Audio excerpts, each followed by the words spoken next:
والسلام على عباده الذين اصطفى خصوصا على أفضلهم وخاتم النبيين محمد الأمين وعلى آله وصحبه أجمعين. أما بعد فأعوذ بالله من الشيطان الرجيم. بسم الله الرحمن الرحيم. رب اشرح لي صدري ويسر لي أمري واحلل عقدة من لساني يفقهوا قولي. اللهم ربنا ألهمنا رشدنا وأعذنا من شرور أنفسنا.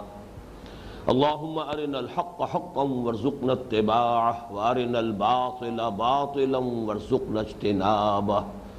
اللهم وفقنا لما تحب وترضى. آمین یا رب العالمین. حضرات، جیسا کہ آپ کو یاد ہوگا، میں نے یہ عرض کیا تھا گزشتہ ہفتے کہ ہم درس کے ضمن میں آگے نہیں بڑھیں گے، بلکہ سورہ بقرہ کے 11ویں رکوع کا جو مطالعہ ہم نے پچھلے ہفتے کیا تھا، اس میں 2 آیات میں انبیاء اور رسل کے قتل کا ذکر ہے، اور یہ مسئلہ در حقیقت قرآن حکیم کے اساسی فلسفے اور اس کی حکمت سے متعلق ہے۔ پہلی بات یہ کہ نبی اور رسول میں فرق کیا ہے، اور دوسری ایک یہ رائے کہ نبی تو قتل ہو سکتے ہیں لیکن رسول قتل نہیں ہو سکتے۔ یہ چونکہ بعض اور دوسرے حضرات کی طرح میری بھی مستقل رائے ہے، پختہ رائے ہے، لیکن یہ کہ 2 مقامات قرآن مجید کے ایسے بھی ہیں کہ جہاں قتل کا لفظ رسولوں کے ساتھ بھی آیا ہے۔ ان میں سے ایک آیت ہمارے گزشتہ درس میں تھی، اور ایک آیت جو ہے سورہ مائدہ میں ہے۔ لہذا جب بھی کبھی اس مسئلے پر گفتگو ہوتی ہے تو بہت سے لوگوں کے ذہنوں میں اشکال پیدا ہوتے ہیں، سوالات اٹھائے جاتے ہیں، تو میں نے مناسب سمجھا کہ اس موضوع پر سیر حاصل گفتگو ایک مکمل تقریر میں کر دی جائے، تاکہ جن حضرات کو بھی اس مسئلے سے کوئی دلچسپی ہے وہ پھر اس کے ما لہو ما علیہ، اس کے پروز اینڈ کونز جو ہیں ان کو بیک وقت سامنے رکھ کر اپنی رائے قائم کر سکیں۔ پہلے تو نوٹ کر لیجئے کہ پچھلے درس میں آیت نمبر 87 میں فرمایا گیا تھا وَلَقَدْ آتَيْنَا مُوسَى الْكِتَابَ وَقَفَّيْنَا مِن بَعْدِهِ بِالرُّسُلِ وَآتَيْنَا عِيسَى ابْنَ مَرْيَمَ الْبَيِّنَاتِ وَأَيَّدْنَاهُ بِرُوحِ الْقُدُسِ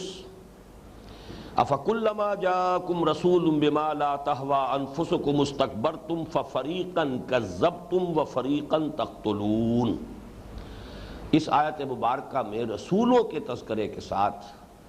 فَفَرِيقًا كَذَّبْتُمْ، ان میں سے ایک گروہ کو تو تم نے جھٹلانے ہی پر صرف اکتفا کی،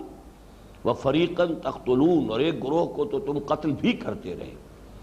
تو یہاں گویا کہ قتل رسل کا تذکرہ موجود ہے۔ اسی رکوع میں آگے چل کے آیت نمبر 91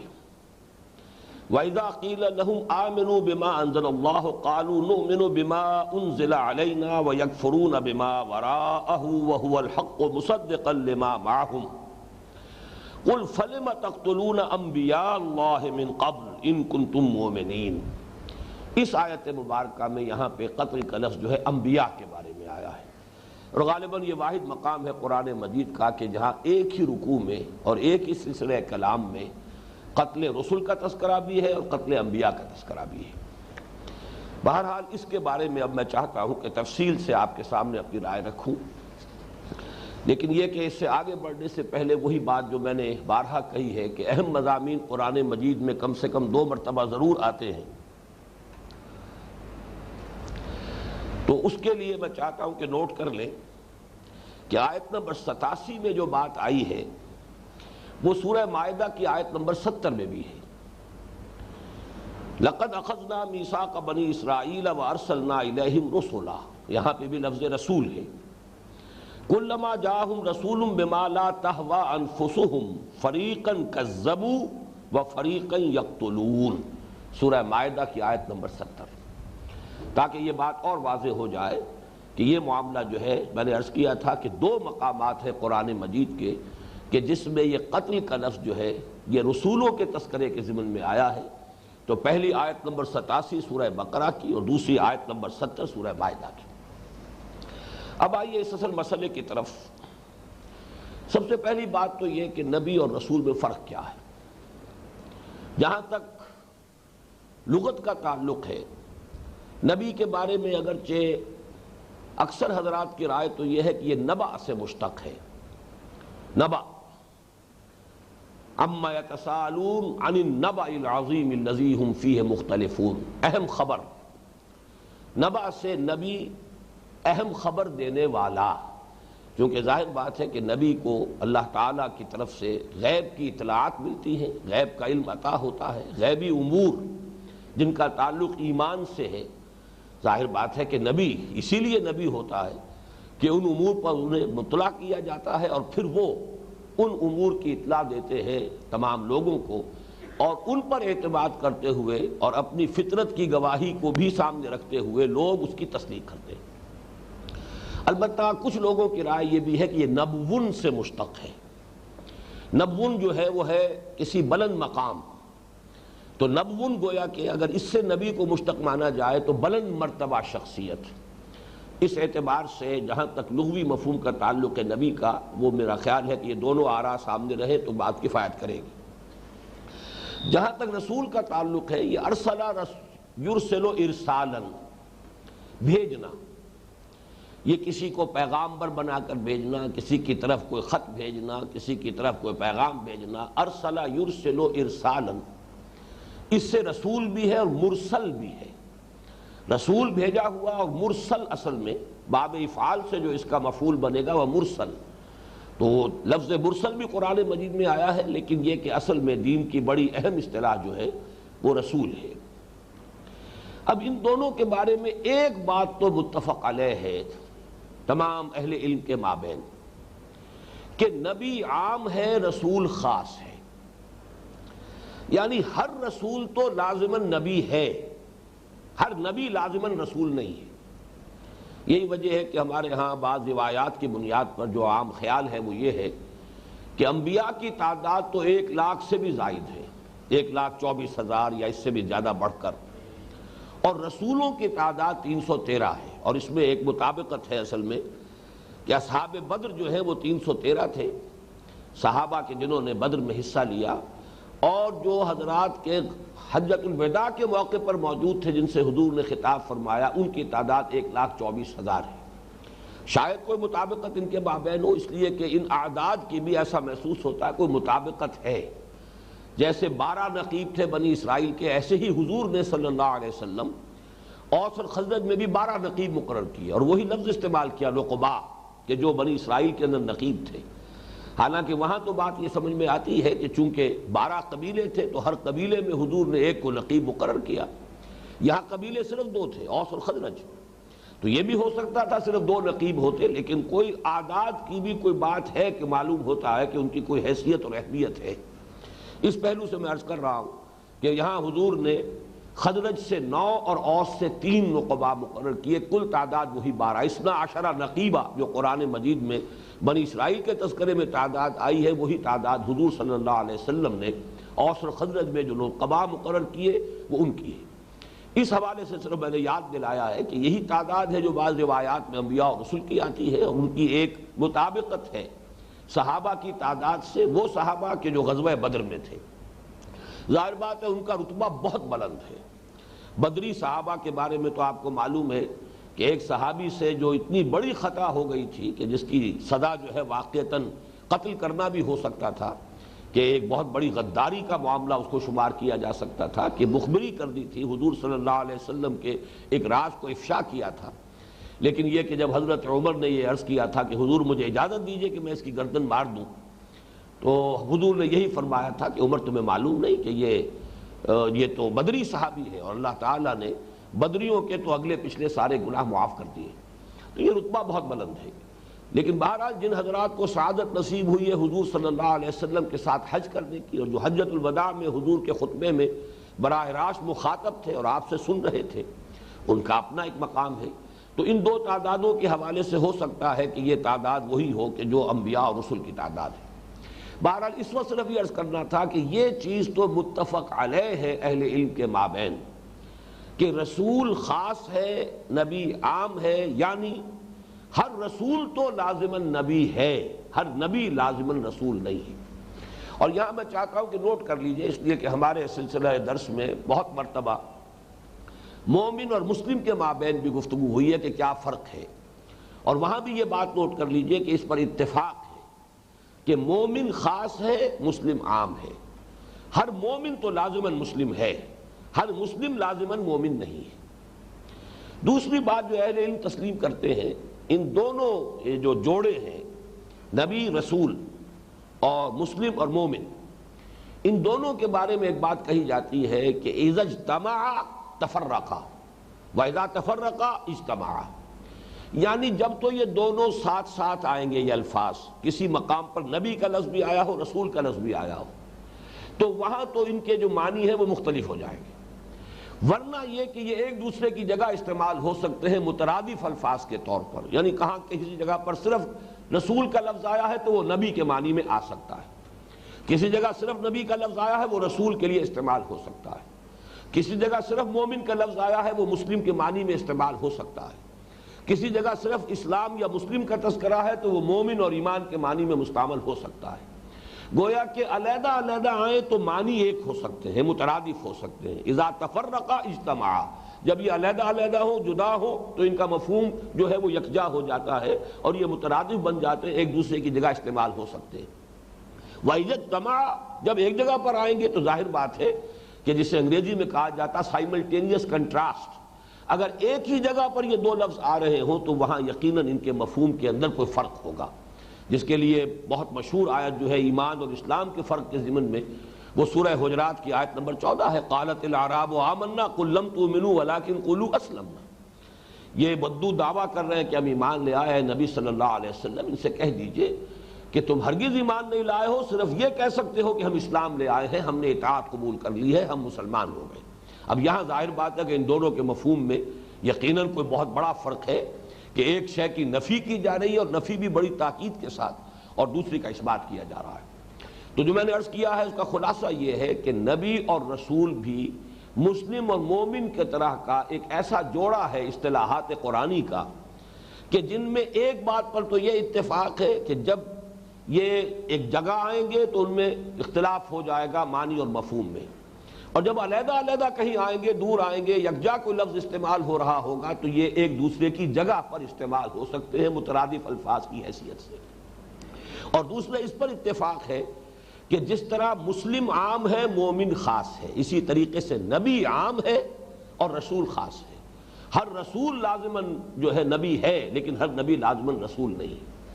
اس سے آگے مختلف علماء نے اپنے اپنے ذوق کے مطابق کچھ یعنی ایک تعین کرنے کی کوشش کی ہے کہ رسول کون ہوتا ہے۔ نبی تو سب ہیں، جب اس پہ اتفاق ہو گیا کہ جو بھی رسول ہے وہ نبی تو ہے، لیکن یہ کہ وہ رسول ہونے کی حیثیت سے اس کی امتیازی شان کون سی،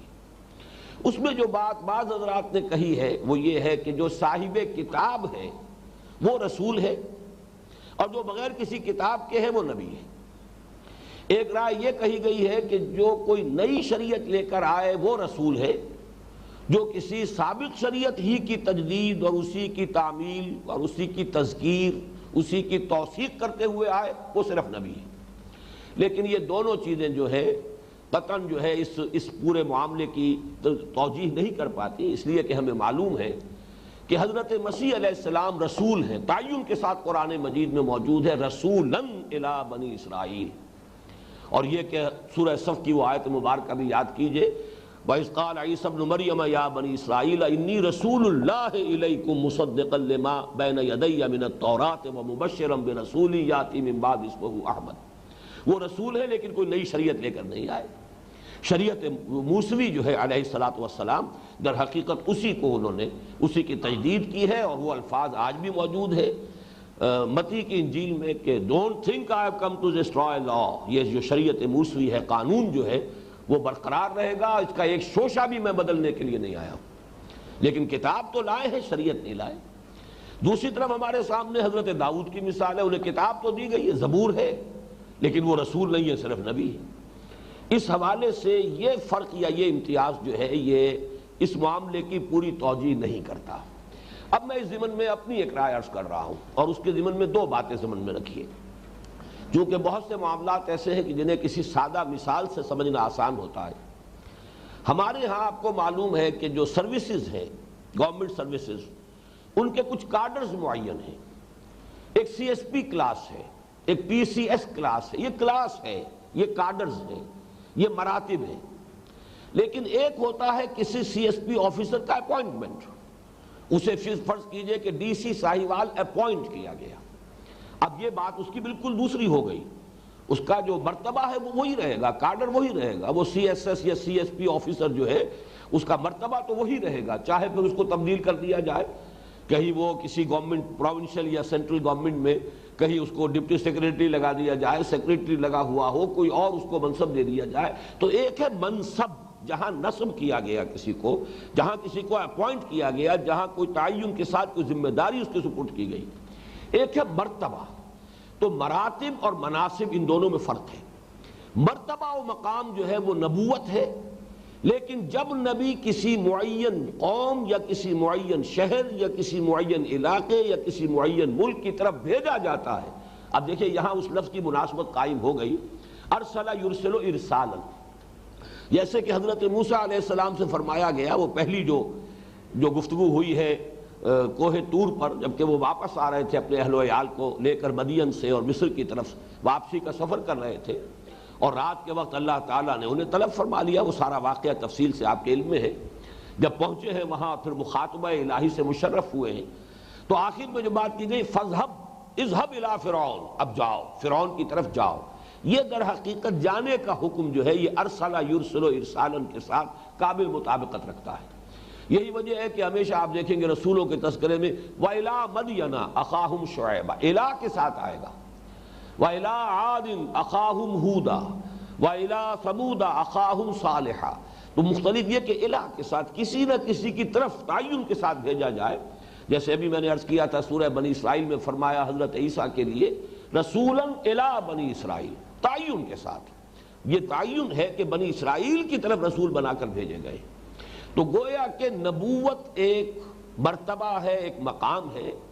اور یہ وہبی ہے، اس میں اختلاف نہیں ہے، یہ کسبی نہیں رہا۔ اب تو ویسے ہی یہ سلسلہ بند ہوا، ختم نبوت محمد الرسول اللہ صلی اللہ علیہ وسلم پر واقع ہو چکا یہ واقعہ، اب وہ کھڑکی بند ہو گئی وحی کی، وحی نبوت کا سلسلہ بند ہو گیا ہمیشہ کے لیے۔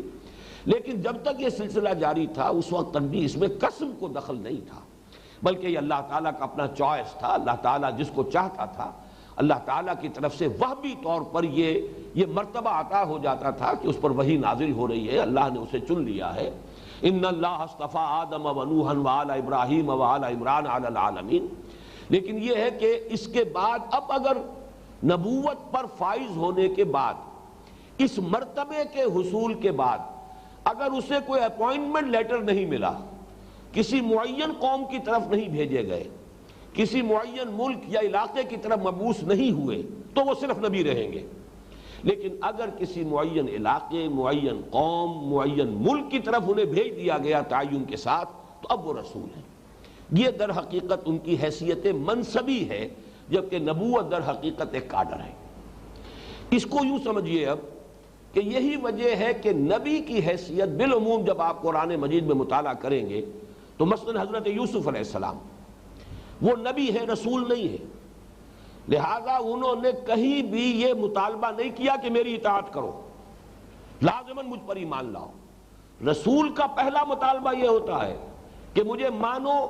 اور مجھ پر ایمان لاؤ اور میری اطاعت کرو۔ ان اعبدوا اللہ واطیعون، بالکل برابر کی بات، اللہ کی بندگی کرو، اور میں اللہ کے نمائندے کی حیثیت سے جب تمہاری طرف مبعوث کیا گیا ہوں تو اب تمہیں میری اطاعت کرنی ہوگی۔ یہ سورہ شعراء میں خاص طور پر آپ پڑھیں گے تو ایک ایک رسول کے بارے میں ان اعبدوا اللہ واطیعون، یہ اطیعون کا جو تقاضا ہے اور مطالبہ ہے یہ لازمی ہے رسول کی طرف سے، جبکہ نبی کی طرف سے نہیں۔ نبی نے حضرت یوسف علیہ السلام نے اس وقت کا جو بادشاہ تھا اس سے یہ مطالبہ نہیں کیا کہ تم ذمہ داری مجھے سونپنا چاہتے ہو، اپنا مجھے جو ہے مقرب بنانا چاہتے ہو، مصاحب بنانا چاہتے ہو تو پہلے مجھ پر ایمان لاؤ، قطعاً اس کا ذکر موجود نہیں، بلکہ یہ کہ آپ نے وہ منصب بھی قبول کیا، ذمہ داری قبول کی، اس کو ادا کیا، رہے وہاں پر۔ اس اعتبار سے پھر میں عرض کر رہا ہوں بات سمجھانے کے لیے کہ جیسے اولیاء اللہ کا تصور ہے نبی یوں سمجھیے کہ ایسا ولی اللہ ہے کہ جس پر وحی آتی ہے، بس یہ فرق ہے۔ ورنہ کوئی ولی اللہ، اللہ کا نیک بندہ، بندہ عارف، کوئی شخص ہے کہ جو اللہ تعالیٰ کی معرفت بھی اسے حاصل ہے، اللہ کی بندگی کر رہا ہے، خلوص و اخلاص مع اللہ اسے حاصل ہے، یہ سب کچھ ہے، لیکن وہی نہیں آئی۔ وہ عبد القادر جیلانی کہہ لیجئے، وہ شیخ علی حجویری کہہ لیجئے، وہ مقام تو ان کو حاصل ہے، مرتبہ حاصل ہے، چاہے روحانی مقام اسے کہیں، ان کو وہ خلوص و اخلاص، معرفت، یہ سب کچھ حاصل ہے، وہی نہیں ہے، تو ولی اللہ ہے، اللہ کے دوست ہے، اللہ کے ولی ہے۔ لیکن یہ کہ اگر کسی ولی اللہ کو وہی بھی اس پر نازل ہونی شروع ہو جاتی تو وہ گویا کہ نبی تھے۔ لیکن جس طریقے سے کوئی اللہ کا ولی اپنی اطاعت کا مطالبہ نہیں کرتا، اسی طریقے سے نبی اپنی اطاعت کا مطالبہ نہیں کرتا،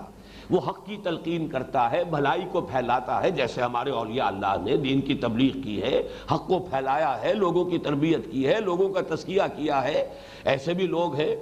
معین الدین اجمیری رحمۃ اللہ علیہ کے ہاتھ پر تو کہا جاتا ہے کہ 90,000 انسان جو ہے ایمان لایا ہے،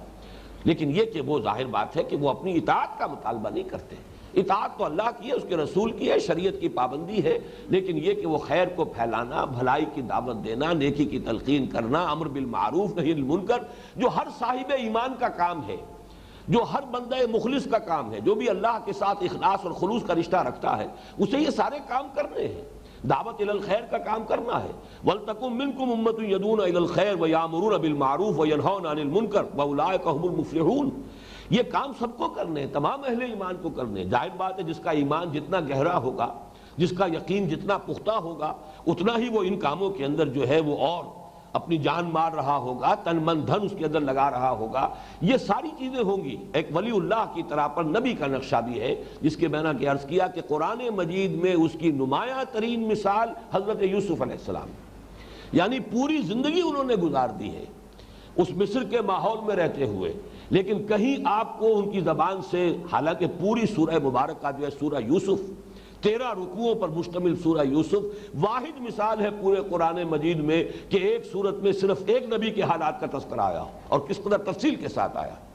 شروع میں کچھ آیات ہیں جو تمہیدی ہیں، اور آخر میں کچھ آیات ہیں کہ جن میں تذکرہ ہے کہ جو حضور صلی اللہ علیہ وسلم کی دعوت اور مکے والوں کے مابین جو بھی اس وقت گفتگو ہو رہی تھی یا بحث و نظار تھا، باقی پوری سورہ مبارکہ جو ہے وہ حضرت یوسف کے حالات پر ہے، لیکن کہیں آپ کو وہ رنگ ملے گا ہی نہیں۔ ان اعبدوا اللہ واطیعون، میری اطاعت کرو، مجھ پر ایمان لاؤ، اس کا مطالبہ نہیں۔ گویا کہ ایک اللہ کے ولی کی حیثیت سے، نیک انسان کی حیثیت سے، ایک نیک سرشت انسان کی حیثیت سے، لوگوں کے مخلص انسان کی حیثیت سے، لوگوں کی بھلائی کے لیے کام کرنے والا اور ہدایت کی طرف بلانے والا۔ یہ تو بات کا مرحلہ تو چھوڑ دیجئے، جبکہ ابھی جیل میں تھے تو دعوت و تبلیغ تو کر رہے ہیں۔ یا صاحبی السجن ارباب متفرقون خیر ام اللہ الواحد القہار، یہ ساری تبلیغ بھی ہو رہی ہے، لیکن یہ نہیں کہا مجھ پر ایمان لاؤ، یہ نہیں کہا کہ مجھے مانو، میری اطاعت کرو۔ تو یہ فرق ہے اصل میں نبی اور رسول کے مابین۔ نمبر ایک، نبی ایک مرتبہ ہے، رسالت ایک منصب ہے۔ رسالت میں چونکہ معین علاقہ، معین قوم، معین ملک کی طرف کسی کو بھیجا جاتا ہے اللہ کے نمائندے کی حیثیت سے، لیکن یہ کہ اگر اس کے بغیر ہے، وہ جیسے کہ معاشرے میں کوئی نیک انسان رہ رہا ہے، اس سے نیکی پھیلے گی، بھلائی جو ہے اس سے ماحول کے اندر ممتد ہوگا، لیکن یہ کہ اس کا وہ مطالبہ نہیں ہوتا کہ اطیعون، میری اطاعت کرو۔ یہ معاملہ رسولوں کا ہوتا ہے، نبی کا نہیں ہوتا۔ اب اسی سے متعلق بات یہ ہے کہ جب رسول اللہ کے نمائندے کی حیثیت سے کسی قوم کی طرف بھیجا گیا، اب گویا کہ اس کو وہ مقام حاصل ہو گیا ہے کہ اس کی بے عزتی گویا کہ اللہ کی بے عزتی ہے، اس کے خلاف اقدام اللہ کے خلاف اقدام ہے۔ اس حوالے سے اس کی بھی میں چاہتا ہوں کہ مثال سے بات کو سمجھ لے کہ کوئی شخص بڑے سے بڑا شہری پاکستان کا ہو، وہ ایک شہری ہے، سٹیزن ہے، وہ برطانیہ گیا ہے، وہ ایک عام یوں سمجھیے وزٹر کی حیثیت سے، بہرحال برطانوی حکومت کی جو بھی ذمہ داریاں ہیں، جو بھی اس کے ہاں وزٹرز ہوں ان کے ضمن میں وہ پوری کی جائیں گی، لیکن ایک ہے حکومت پاکستان کا سفیر۔ اب اس سفیر کو جو مقام حاصل ہوتا ہے، آپ کو معلوم ہے کہ وہ تو جو سفارت خانہ ہے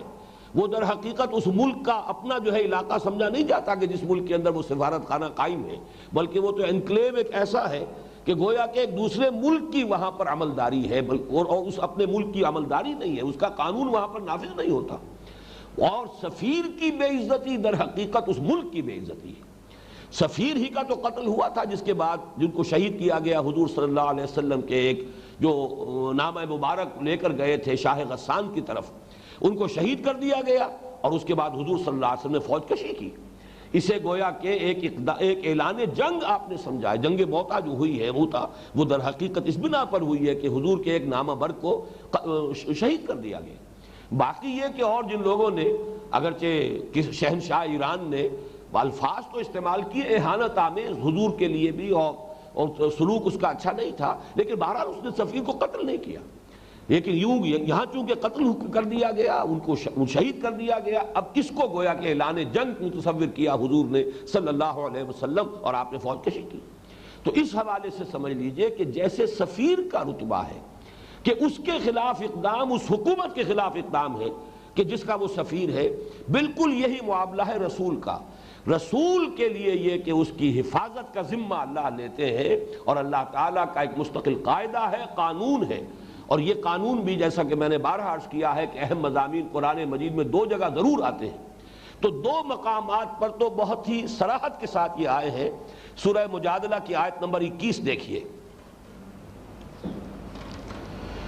یہ بہت اہم ہے آیت، کتب اللہ لأغلبن انا ورسلی۔ اب دیکھیے اس میں جو میں نے پڑھا بھی اسی انداز میں ہے تاکہ اس میں جو جلال ہے وہ پورے طور سے واضح ہو جائے۔ کتب اللہ نے لکھ دیا ہے، اور یہ لکھ دینا قرآن مجید کی اصطلاح قطعی بات ہے، اب یہ طے شدہ معاملہ ہے،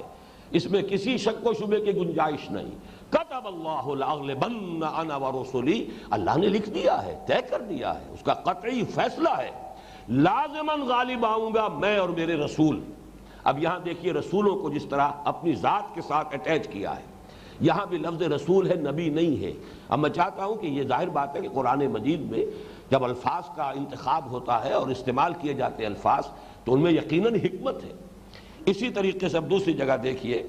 یہ سورہ صافات کی آیات 171 تا 173 3 آیات ہیں، یہاں وہ قانون جو ہے مزید وضاحت کے ساتھ اور شرح و بسط کے ساتھ آیا ہے۔ وَلَقَدْ سَبَقَتْ كَلِمَتُنَا لِعِبَادِنَا الْمُرْسَلِينَ،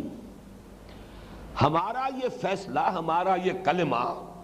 یہ تو طے پا چکا ہے پہلے ہی، سبقہ پہلے ہی سے طے شدہ ہے، یہ کوئی آج کی بات نہیں ہے۔ وَلَقَدْ سَبَقَتْ كَلِمَتُنَا، ہماری یہ بات بہت پہلے سے طے شدہ ہے، طے پائی ہوئی ہے، بہت پہلے ہی اس کا فیصلہ ہو چکا ہے ہمارے ان بندوں کے حق میں کہ جن کو رسول بنایا جائے۔ وَلَقَدْ سَبَقَتْ كَلِمَتُنَا لِعِبَادِنَا الْمُرْسَلِينَ، اب یہاں پر وہ مرسل آ گیا ہے، ارسلہ یرسلو ارسالاً سے باب افعال میں جو مفعول بنے گا وہ مرسل ہے۔ وَلَقَدْ سَبَقَتْ كَلِمَتُنَا لِعِبَادِنَا الْمُرْسَلِينَ إِنَّهُمْ لَهُمُ الْمَنْصُورُونَ، یقیناً وہ ہوں گے جن کی مدد کی جائے گی، اللہ تعالیٰ ان کی مدد فرمائے گا۔ اگر کوئی ایسا مرحلہ آ جائے گا کہ کوئی قوم جو ہے جس طرح رسول کو بھیجا گیا ہو وہ اپنے رسول کی جان کے درپے ہو جائے تو نصرت آ کر رہے گی، اللہ کا یہ وعدہ۔ اب دیکھیے ان، یہ کلمہ تاکید ہے، انہم لا، لام پھر دوبارہ تاکید کے لیے، انہم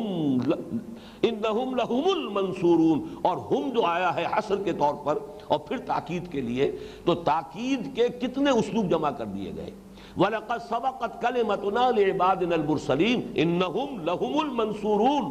وَإِنَّ جُنْدَنَا لَهُمُ الْغَالِبُونَ، اور یقیناً ہمارا لشکر جو ہے وہ لازماً غالب آ کر رہیں گے، ہمارا لشکر جو ہے وہ ہم ہیں اور ہمارے رسول ہیں۔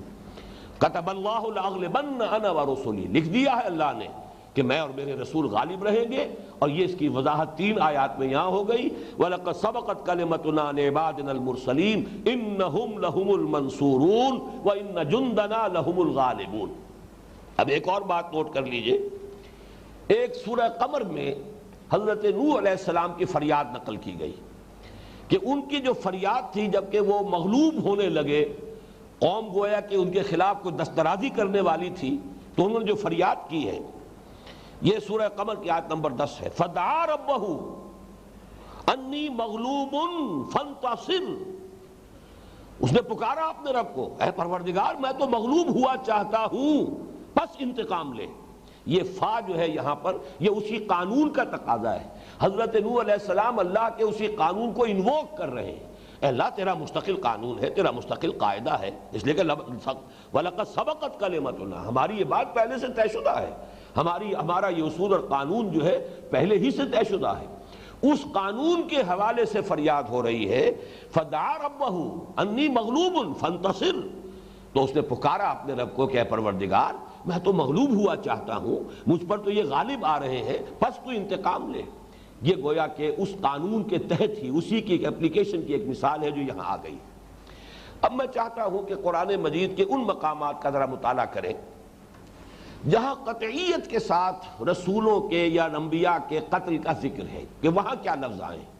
یہ قطعیت کا لفظ میں اس لیے استعمال کر رہا ہوں کہ وہ دونوں آیتیں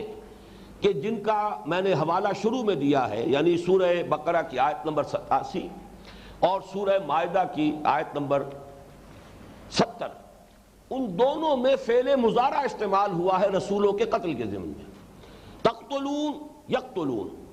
اور فعل مضارع میں قطعیت نہیں ہوتی. یہ بات جو ہے نحو کا ایک قاعدہ ہے کہ فعل ماضی جو ہے کسی شے کی قطعیت حتمیت ہونے کے لیے، اسی لیے چاہے مستقبل کی بات ہو لیکن یہ کہ اگر قطعی ہے، حتمی ہے، یقینی ہے تو اسے فعل ماضی میں لے آئیں گے. ماضی میں کسی شے کا بیان ہونا نہ صرف یہ کہ اس کے زمانہ ماضی میں اس فعل کے صدور کا اظہار کرتا ہے بلکہ کسی شے کے قطعی، یقینی اور بالکل حتمی ہونے پر بھی دلالت کرتا ہے. اور یہ بات معقول اور منطقی ہے، اس لیے کہ جو شے ہو چکی اب وہ تو اس کے بارے میں تو کسی شک و شبے کی گنجائش نہیں. اس حوالے سے ماضی کا صیغہ استعمال ہوتا ہے کسی قطعی شے کے لیے. لیکن مضارع، فعل مضارع جو ہے اس میں کسی شے کا گویا کہ اس طرح کا تذکرہ آتا ہے جیسے کوئی چیز جاری ہو، چل رہی ہو، حال ہے یا مستقبل ہے. ایک تو یہ کہ اس کے اندر یہی قطعیت نہیں ہے. تو اس حوالے سے میں نے یہاں لفظ استعمال کیا قطعی. جہاں پر قتل کا تذکرہ ہے انبیاء اور رسول کا، وہاں آپ دیکھیں گے کہ ہمیشہ لفظ نبی آیا ہے، رسول نہیں آیا. اس کے لیے میں چاہتا ہوں کہ یہ آیات آپ کے سامنے آئے. سب سے پہلے سورہ بقرہ کی آیت نمبر 61، اور یہ ہم پڑھ چکے ہیں. وَضُرِبَتْ عَلَيْهِمُ الذِّلَّةُ وَالْمَسْكَنَةُ وَبَاءُوا بِغَضَبٍ مِّنَ اللَّهِ ذَلِكَ بِأَنَّهُمْ كَانُوا يَكْفُرُونَ بِآيَاتِ اللَّهِ وَيَقْتُلُونَ النَّبِيِّينَ بِغَيْرِ الْحَقِّ ذَلِكَ بِمَا عَصَوْا وَكَانُوا يَعْتَدُونَ. اب یہاں نوٹ کیجئے کہ کانو کا لفظ آ رہا ہے، اور کانو کا لفظ جب آتا ہے فعل مضارع پر تو اسے ماضی کے معنی دیتا ہے حتمی طور پر، بلکہ ماضی استمراری. اگر کانا کا یا کانا کانا کانو یہ پوری گردان یہ اس لفظ کی بھی ہوتی ہے، فعل ناقص ہے یا جو بھی اس ایک علیحدہ بحث ہے کہ یہ اس کو حرف مانا جائے یا فعل ناقص مانا جائے، لیکن بہرحال یہ گردان اس کی بھی ہوتی. اگر ماضی پر اس کا اضافہ ہوگا تو وہ ماضی بعید بن جائے گا. کانا فعلا اس نے کیا تھا، اور کانا یفعلو وہ کرتا تھا، کیا کرتا تھا، وہ ماضی استمراری کی شکل بن جائے گا. تو یہاں پر ہے ذالک بانہم کانوا یکفرون بآیات اللہ ویقتلون. اب یہاں یقتلون کا عطف جو ہے یکفرون پر ہو رہا ہے، تو گویا کہ کانو جو ہے جیسے یکفرون پر داخل ہوا اسی طرح یقتلون پر بھی داخل ہے. کانوا یقتلون ذالک بانہم کانوا یکفرون بآیات اللہ وکانوا یقتلون النبیین بغیر الحق. اور یہاں یہ قطعی معنی میں آ گیا کہ فعل ماضی کے ساتھ مختص ہو گیا تعین کے ساتھ، اور اس کے اندر قطعیت ہے، حتمیت ہے، اس میں کسی شک و شبے کی گنجائش نہیں. ذالک بانہم کانوا یکفرون بآیات اللہ ویقتلون النبیین بغیر الحق ذالک بما عصوا وکانوا یعتدون. پوری آیت کا ترجمہ میں نہیں کر رہا ہوں اس لیے کہ یہ تو ہمارے درس میں آیت آ چکی ہے. اب یہی مضمون دیکھیے، وہی اصول دوبارہ. اہم مضامین قرآن مجید میں دو جگہ ضرور آئیں گے، اور خاص طور پر سورہ بقرہ، سورہ آل عمران کی تو آپس میں جو نسبت ہے وہ بہنوں کی نسبت ہے یا زوجین کی نسبت ہے. لہذا یہ مضمون اب سورہ آل عمران کی آیت نمبر 112 میں آ رہا ہے. ویسے یہ کہ یہ بہت اہم ہے کہ ان دونوں آیات کا تقابل کیا جائے. اور یہود کا جو معاملہ اب ہو گیا ہے کہ یہودیوں کی ایک حکومت قائم ہو گئی ہے، ایک ریاست قائم ہو گئی ہے، اس میں جو اشکال پیدا ہوا ہے بہت سے لوگوں کو، اس کا حل در حقیقت سورہ آل عمران کی اس آیت میں موجود ہے. اب دیکھیں اس وقت وہ چونکہ میرا موضوع نہیں ہے، میں نے صرف حوالہ اور اشارہ کر دیا ہے، لیکن اصل میں جو اس وقت ہمارا مضمون ہے زیر بحث اس کے حوالے سے نوٹ کیجئے. وہاں تھا ضربت علیہم الذلۃ والمسکنۃ وباؤوا بغضب من اللہ، یہ سورہ بقرہ کی آیت کے الفاظ تھے. یہاں ہے ضربت علیہم الذلۃ اینما ثقفوا، الا بحبل من اللہ وحبل من الناس،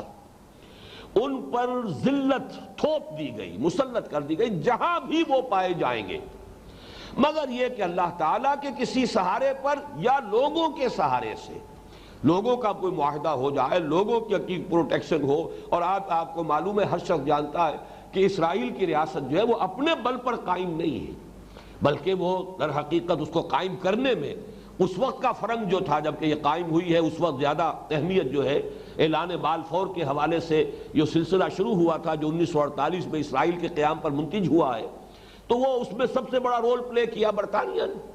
اور آج جو ہے وہ امریکہ ہے۔ فرنگ کی رگیں جہاں پنجہ یہود میں ہے، ان کے اگر سہارا حاصل نہ ہو تو ظاہر بات ہے کہ اسرائیل جو ہے کبھی کا اس کی تکہ بوٹی جو ہے عرب کر چکے ہوتے۔ 1973 کی رمضان وار میں تو ثابت کر دیا تھا کہ 1967 میں اگرچہ جو بھی شکل سامنے آئی تھی وہ بہت ہی رسوا کن تھی،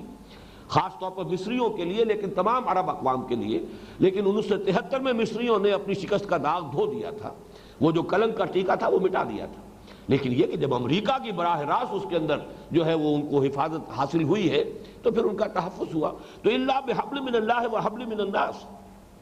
وباؤوا بغضب من اللہ وضربت علیہم المسکنہ ذالک، اب پھر وہی الفاظ آ رہے ہیں، ذالک بانہم کانوا یکفرون بآیات اللہ ویقتلون الانبیاء بغیر حق۔ فرق صرف یہ کیا گیا ہے کہ وہاں نبیین تھا، یقتلون النبیین بغیر الحق، الف لام کے ساتھ معرفہ حق کا، یہاں پر یقتلون الانبیاء بغیر حق، آخری الفاظ بالکل وہی ہے، ذالک بما عصوا وکانوا یعتدون۔ یہ سب کچھ در حقیقت انہیں سزا ملی اس بات کی کہ انہوں نے نافرمانی کی روش اختیار کی اور حد سے تجاوز کرتے رہے۔ یہاں بھی جو بات میں نے نوٹ کی کروائی ہے آپ کو، اس کو نوٹ کر لیجئے، کانو کا یہاں پر کانو یکفرون بآیات اللہ ویقتلون، یہاں پہ کانو ہی در حقیقت یہاں بھی موجود ہے، مقدر ہے، محذوف ہے۔ کانو یقتلون الانبیاء بغیر حق، وہ قتل کرتے رہے نبیوں کو بغیر حق کے۔ تو جہاں حتمی قتل کا تذکرہ ہے ان دونوں آیات میں، سورہ بقرہ کی آیت نمبر 61 اور سورہ آل عمران کی آیت نمبر 112، اس میں جو بھی لفظ استعمال ہو رہا ہے وہ انبیاء کا ہے، نبیین کا ہے، رسولوں کا نہیں۔ اسی طریقے سے دوسری مثال لیجئے، قتلہم الانبیاء، سورہ آل عمران کی آیت نمبر 181، لقد سمع اللہ قول الذین قالوا ان اللہ فقیر ونحن اغنیاء سنکتب ما قالوا وقتلہم الانبیاء بغیر حق۔ یہ وہی سورہ آل عمران کے مشابہ الفاظ آ گئے۔ آل عمران کی یہ آیت نمبر 181 ہے اور وہ تھی آیت نمبر 112۔ اللہ تعالیٰ نے سن لیا ہے ان لوگوں کا قول کہ جنہوں نے یہ کہا کہ اللہ تو فقیر ہے، محتاج ہے، وہ تو لوگوں سے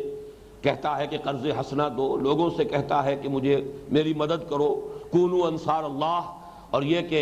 من ذا الذی یقرض اللہ قرضا حسنا اللہ فقیر ونحن اغنیاء، جب ہم سے مانگ رہا ہے تو ہم غنی ہیں۔ سنکتب ما قالوا، ہم لکھ لیں گے جو کچھ انہوں نے کہا ہے، لکھ لیں گے۔ اس میں بڑا غضب ہے اللہ تعالیٰ کا کہ جو ظاہر ہو رہا ہے کہ جو بھی کچھ یہ کہہ رہے ہیں یہ نہ سمجھے کہ اس کی باز پرس نہیں ہوگی، اس کا کہیں جواب دہی نہیں کرنی ہوگی، ان کی یہ گستاخیاں بازی باریش بابا ہم بازی، اللہ تعالیٰ کی شان میں یہ گستاخیاں جو کر رہے ہیں، اب یہ نبی کی شان میں گستاخی سے بڑھ کر اللہ پر بھی دست درازی کرنے پر اتر آئے ہیں، تو سنکتب ما قالوا، لکھ لیں گے ہم، گویا کہ ہم ان سے پوری طرح پوچھیں گے، اس کی جواب دہی انہیں کرنی ہوگی۔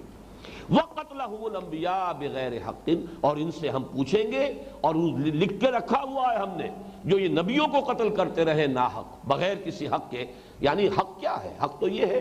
کہ اگر کسی سے کوئی قتل عمد ہو گیا ہو تو اس کی سزا کے طور پر اسے قتل کیا جائے، چاہے وہ نبی ہو۔ یعنی ہم فرض کر لیں، فرض کیجئے کہ کسی نبی سے یہ ارتکاب ہو گیا ہو یا کوئی اور ایسی بات ہو کہ جس سے جان لینا جو ہے شریعت اسلامی کی روح سے جائز ہو، تو ظاہر بات ہے کسی کا مرتبہ اس میں آڑے نہیں آ سکتا۔ لیکن یہ دوسری بات ہے کہ ہم یہ مانتے ہیں کہ نبی معصوم ہوتا ہے، نبی سے اس قسم کی کسی حرکت کا صدور ہو ہی نہیں سکتا۔ لیکن یہاں تو گویا کہ بالفرض کے درجے میں کہا جا رہا ہے کہ اگر تو کوئی ایسا جرم سرزد ہوا ہو کسی سے کہ اس کی جان لینے کا کوئی یعنی استحقاق حاصل ہو گیا ہو تو بات دوسری ہے، لیکن یہ تو نبیوں کو قتل کرتے نا ناحق، بغیر کسی حق کے۔ لقد سمع اللہ قول الذین قالوا ان اللہ فقیر ونحن اغنیاء سنکتب ما قالوا وقتلہم الانبیاء بغیر حق۔ اسی طرح سورہ نساء کی آیت نمبر 155 دیکھیے، فبما نقضهم ميثاقهم وكفرهم بآيات الله وقتلهم الانبیاء بغیر حق وقولهم قلوبنا غلف بل طبع اللہ علیہا بکفرہم فلا یؤمنون الا قلیلا۔ اب یہاں پر فبما نقضهم میثاقهم، تو بسبب ان کے اپنے عہد کے توڑ دینے کے، وکفرہم بآیات اللہ، اب یہ یہاں پر فبما، یہ بما جو ہے چلا آ رہا ہے، ہر ایک کے ساتھ اس کو شامل کیا جائے گا، اور بسبب ان کے اللہ تعالیٰ کی آیات کا انکار کرنے کے، وقتلہم الانبیاء، یہاں پھر فبما، اور بسبب ان کے قتل کرنے کے انبیاء کو بغیر حق، بغیر کسی حق کے، وقولہم،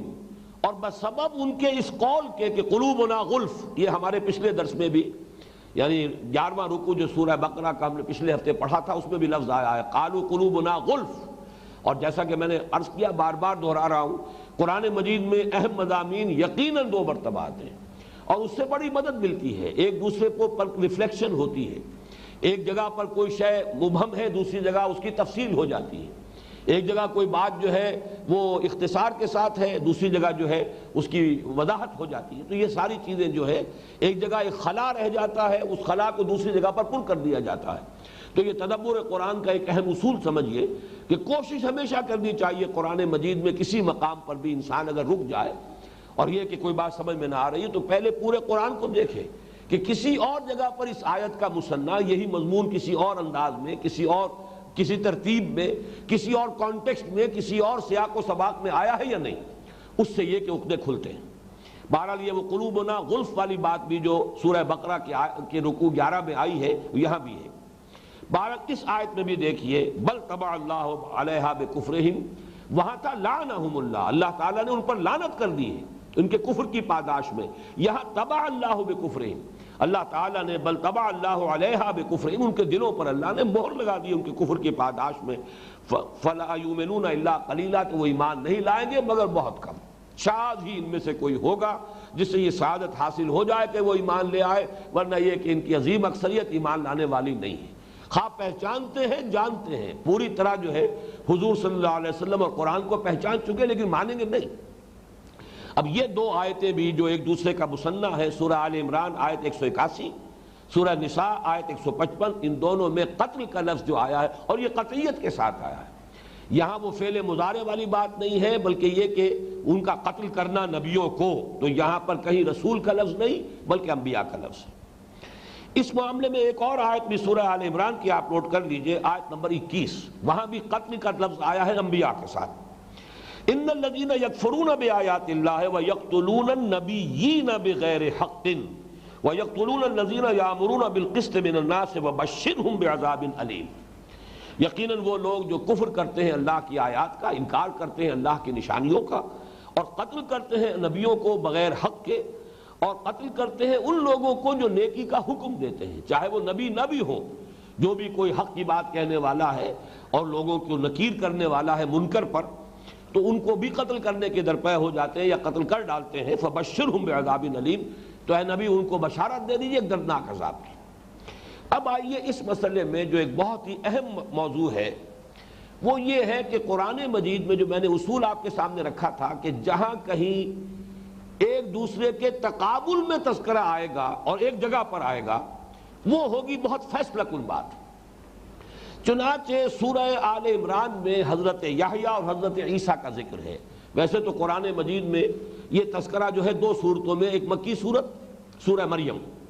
لیکن چونکہ وہ مکی دور کی ہے لہذا اس میں صرف ابتدائی جو زمانہ ہے حضرت یحییٰ علیہ السلام کا اور حضرت عیسیٰ علیہ السلام کا صرف اس کا تذکرہ ہے، اس لیے کہ ابھی مکی دور میں حضور صلی اللہ علیہ وسلم کی دعوت بھی ابھی تقریباً انہی مراحل میں تھی جن مراحل کا ذکر جو ہے حضرت یحییٰ اور حضرت عیسیٰ علیہ السلام کی زندگی میں سے ان کے حالات میں سے سورہ مریم میں کیا گیا۔ سورہ آل عمران اب یہ مدنی صورت ہے، اور مدنی صورت میں اب حضور صلی اللہ علیہ وسلم کی دعوت اور آپ کی تحریک کا لفظ بھی استعمال کرنا چاہیں جو انقلابی جد و جہد تھی وہ اب اس مرحلے میں داخل ہو چکی ہے جبکہ تصادم ہے اور قتال کا بازار گرم ہو چکا ہے، یقتلون و یقتلون والی بات ہے، جیسے کہ سورہ توبہ کی آیت نمبر 111 میں الفاظ آئے ہیں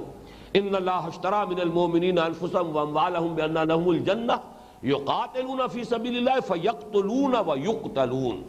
اللہ تعالیٰ نے اہل ایمان سے ان کی جانیں اور مال خرید دیے ہیں جنت کے عوض، پس وہ اللہ کی راہ میں قتال کرتے ہیں، قتل کرتے بھی ہیں، قتل ہوتے بھی ہیں۔ تو یہ جو یقتلون و یقتلون کا بازار گرم ہوا ہے، تو اسی حوالے سے سورہ آل عمران میں بھی وہی حضرت مریم، حضرت زکریا کا ذکر ہوا، پھر حضرت یحییٰ کا اور حضرت عیسیٰ کا ذکر ہوا، بعین ہی وہ سارا معاملہ کہ جو سورہ مریم میں آیا ہے آپ کو وہ ملے گا ذرا سے مختلف الفاظ میں، یہ گویا کہ اس کا مثنیٰ ہے مکمل سورہ آل عمران میں۔ لیکن سورہ آل عمران چونکہ نازل ہوئی مدنی دور میں، تو حضرت عیسیٰ، حضرت یحییٰ کی زندگی کے بھی وہ دور بھی سامنے لائے گئے، خاص طور پہ حضرت عیسیٰ علیہ السلام کی زندگی کا، کہ جن میں اب وہ تصادم شروع ہو چکا تھا، من انصاری اللہ کی، جس میں کہ صدا بلند کی ہے حضرت عیسیٰ علیہ السلام نے، اب کون ہے میرا مددگار؟ اس لیے کہ ظاہر بات ہے بھٹی گرم ہو چکی ہے، تصادم کا آغاز ہو چکا ہے، کون ہے وہ اللہ کا مخلص بندہ جو میرا مددگار بننے کے لیے تیار ہے؟ لہذا یہاں جو حضرت یحییٰ کا ذکر آیا ہے اور حضرت عیسیٰ علیہ السلام کا ذکر آیا ہے، وہ اس اعتبار سے بہت اہم ہے۔ نوٹ کیجئے کہ حضرت یحییٰ کی مدح میں جو آیت آئی ہے، آیت نمبر 39، اب میرے پاس اس کا وہ ہے نہیں، کوئی ہے اس کی کاپی تمہارے پاس؟ نہیں۔ وہاں حضرت یحییٰ علیہ السلام کی شان میں جو الفاظ آئے ہیں، اس میں آخری لفظ آتا ہے وَنَبِيًّا مِّنَ الصَّالِحِينَ، وہ نبی تھے صالحین میں سے۔ رسول کا لفظ حضرت یحییٰ کے لیے نہیں آیا، اور یہ نہ سمجھیے کہ اتفاقاً نہیں آیا، اس لیے کہ جب وہیں پر سائملٹینیس کنٹراسٹ کو ذہن میں رکھیے، جب اسی جگہ پر تذکرہ آ رہا ہے حضرت عیسیٰ علیہ السلام کا، تو وہاں پر آیت نمبر 49 میں وَرَسُولًا إِلَىٰ بَنِي اسرائیل، وہ رسول تھے بنی اسرائیل کی طرف۔ میں کوشش کرتا ہوں کہ وہ آیات نکال ہی لوں۔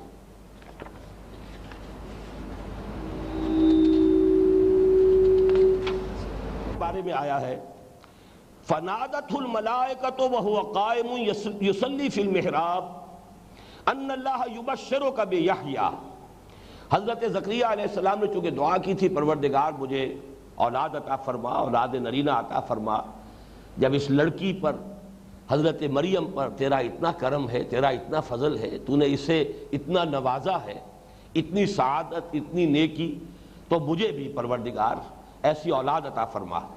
تو وہاں پر اب جب جواب دیا گیا فَتَقَبَّلَهَا رَبُّهَا بِقَبُولٍ حَسَنٍ وَأَنبَتَهَا نَبَاتًا حَسَنًا، یہ حضرت مریم کا تذکرہ ہے۔ لیکن اس کے بعد كُلَّمَا دَخَلَ عَلَيْهَا زَكَرِيَّا الْمِحْرَابَ وَجَدَ عِندَهَا رِزْقًا قَالَ يَا مَرْيَمُ أَنَّىٰ لَكِ هَٰذَا قَالَتْ هُوَ مِنْ عِندِ اللَّهِ إِنَّ اللَّهَ يَرْزُقُ مَن يَشَاءُ بِغَيْرِ حِسَابٍ۔ جب کبھی حضرت زکریا علیہ السلام حضرت مریم کے پاس جاتے تھے، وہ چونکہ اکثر و بیشتر معتکف ہوتی تھی کسی حجرے میں ہیکل کے، وہاں جاتے تھے تو دیکھتے تھے کہ ان کے پاس رزق ہے۔ اس کے دو مفہوم کیے گئے ہیں کہ بغیر موسم کے میوے موجود ہیں وہاں، کہیں پورے شہر میں کہیں آس پاس وہ میوہ نہیں ہے، پھل نہیں ہے، اور وہاں ان کے پاس موجود ہے۔ یہ تو ظاہر پر جنہوں نے اس کو محمول کیا ہے، انہوں نے میوہ جس معنی میں کہ یہ میوے اور پھل ہوتے ہیں، اور کچھ لوگوں نے تعویل یہ کی ہے کہ حکمت کی بات، یہ رزق جو ہے، فہم، تفقہ، یہ بہت بڑا رزق ہے جو اللہ تعالیٰ کی طرف سے کسی کو عطا ہو جائے۔ جیسے کہ سورہ واقعہ میں بھی آیا ہے تَجْعَلُونَ رِزْقَكُمْ أَنَّكُمْ تُكَذِّبُونَ، تم نے اپنا نصیب یہ ٹھہرا لیا ہے کہ تم قرآن کو جھٹلا رہے ہو۔ تو یہاں رزق جو ہے یہ کوئی کھانے پینے کی چیزوں کے بارے میں نہیں آیا، تو دوسرا مفہوم یہ لیا گیا ہے۔ دونوں کے اعتبار سے جب انہوں نے دیکھا کہ اس مریم پر اللہ تعالیٰ کی یہ عنایتیں ہیں اور اس طریقے سے اللہ نے اسے نوازا ہے، تو وہاں هُنَالِكَ دَعَا زَكَرِيَّا رَبَّهُ، اسی وقت هُنَالِكَ there and then، اسی وقت جو ان کی طبیعت کے اندر یہ کیفیت پیدا ہوئی، فوراً اسی وقت انہوں نے دعا کی، پکارا اپنے رب کو،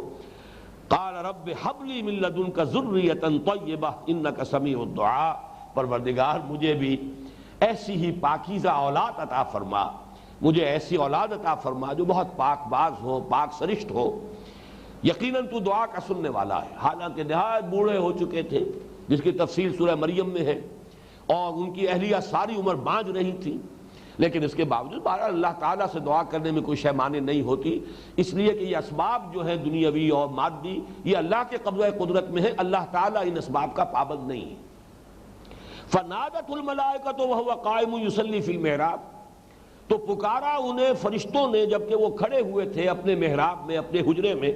اور نماز پڑھ رہے تھے، أَنَّ اللَّهَ يُبَشِّرُكَ بِيَحْيَىٰ، اب یہاں سے حضرت یحییٰ کی مدح شروع ہو رہی ہے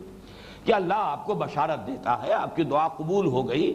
تو مبارکباد ہو کہ اللہ تعالیٰ نے آپ کی دعا کو قبول فرمایا، اور اللہ تعالیٰ کی طرف سے ہم بشارت دے رہے ہیں۔ نادت الملائکۃ وہو قائم یصلی فی المحراب ان اللہ یبشرک بیحییٰ مصدقا بکلمۃ من اللہ، وہ تصدیق کرتا ہوا آئے گا اللہ کے کلمے کی، یعنی حضرت مسیح علیہ السلام جو اللہ کا کلمہ ہے ان کی وہ تصدیق کریں گے۔ وسیداً، اور سید ہوں گے، یعنی یہ کہ بہت عالی رتبہ ہوں گے، ان کا مقام بہت بلند ہوگا۔ وحصوراً، حصوراً کے معنی جو ہے ایک ایسا شخص جو اپنے آپ کو محصور کر لے،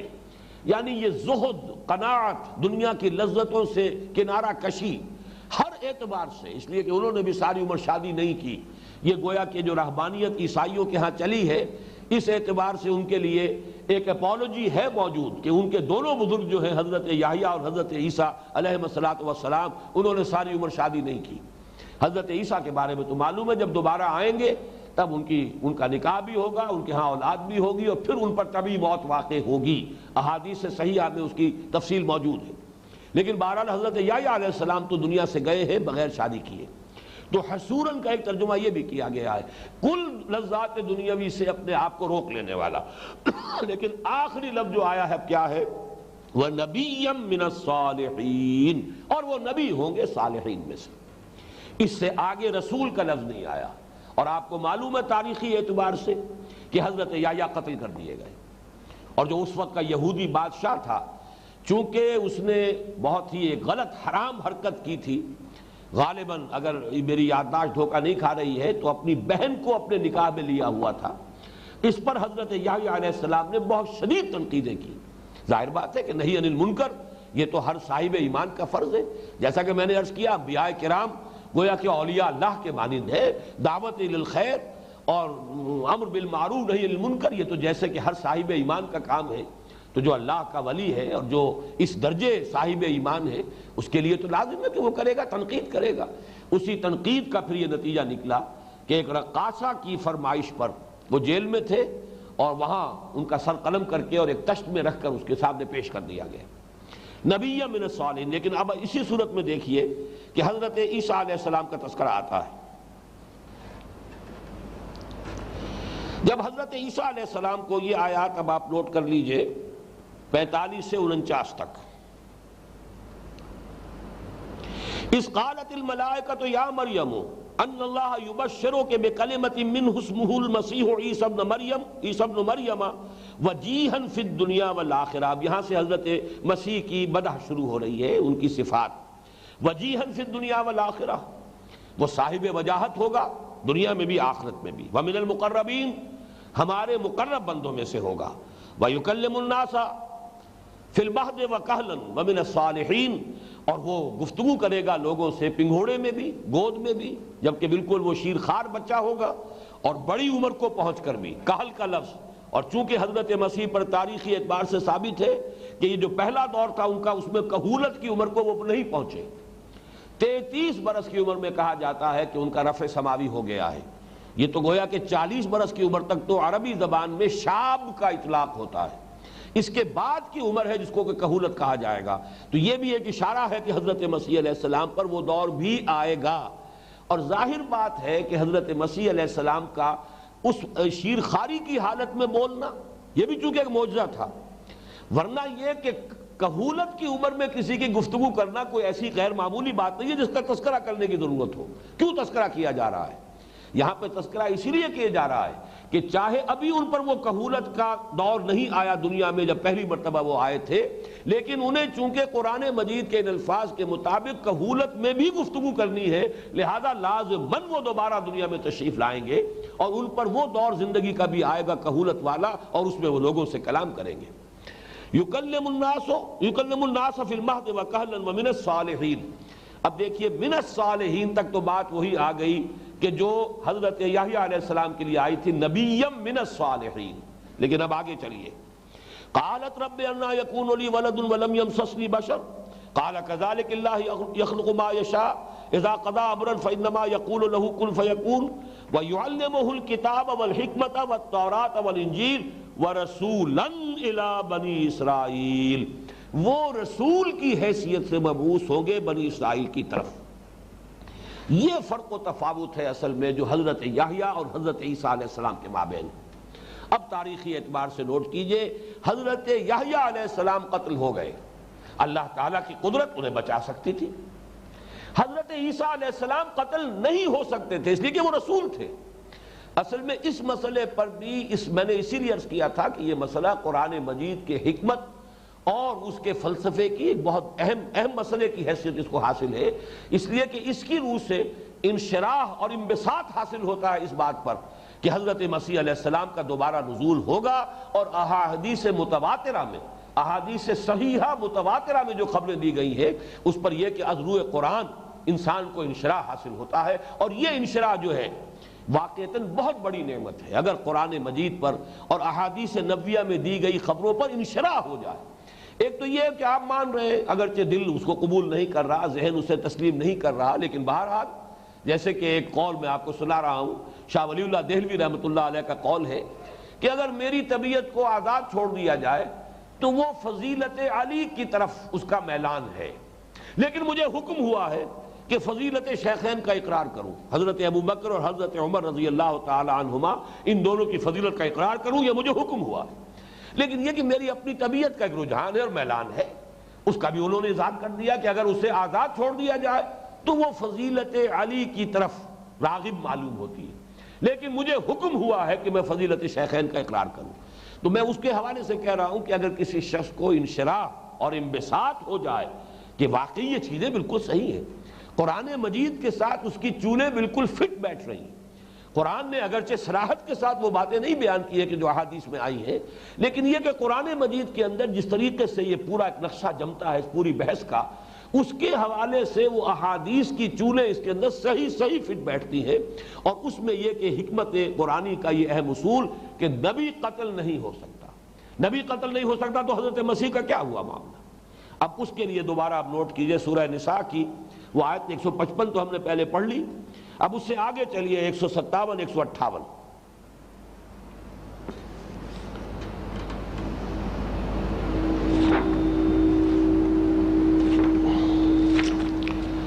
معافی چاہتا ہوں، مجھے اس نشانات لگا کے لانے چاہیے تھے۔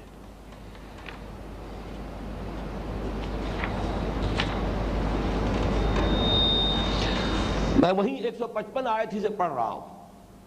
یہ جو جرائم تھے ان کے یہودیوں کے، فَبِمَا نَقْضِهِمْ مِيثَاقَهُمْ وَكُفْرِهِمْ بِآيَاتِ اللَّهِ وَقَتْلِهِمُ الْأَنْبِيَاءَ بِغَيْرِ حَقٍّ وَقَوْلِهِمْ قُلُوبُنَا غُلْفٌ بَلْ طَبَعَ اللَّهُ عَلَيْهَا بِكُفْرِهِمْ فَلَا يُؤْمِنُونَ إِلَّا قَلِيلًا وَبِكُفْرِهِمْ وَقَوْلِهِمْ عَلَى مَرْيَمَ بُهْتَانًا عَظِيمًا۔ ایک اور بہت بڑا جرم ان کا یہ تھا کہ انہوں نے مریم پر بہت بڑا بہتان لگایا، یعنی وہ حضرت مریم پر اگر وہ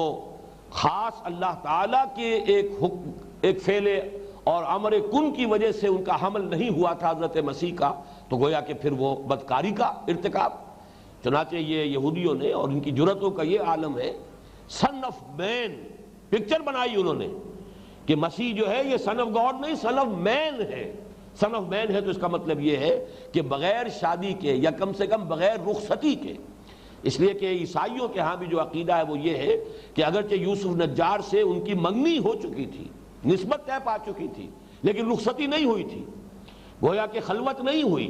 تو اگر خلوت کے بغیر اور رخصتی کے بغیر حمل ہوا تو پھر وہ بدکاری ہے۔ تو یہ بہتان عظیم ہے جو حضرت مریم پر یہود نے لگایا کہ یہ در حقیقت مسیح جو ہے ولد الزنا ہے، یہ اس کا ذکر قرآن مجید کر رہا ہے۔ وَبِكُفْرِهِمْ وَقَوْلِهِمْ عَلَى مَرْيَمَ بُهْتَانًا عَظِيمًا وَقَوْلِهِمْ إِنَّا قَتَلْنَا الْمَسِيحَ عِيسَى ابْنَ مَرْيَمَ رَسُولَ اللَّهِ۔ یہ ذرا نوٹ کیجئے، اس مقام کو سمجھنا بہت ضروری ہے،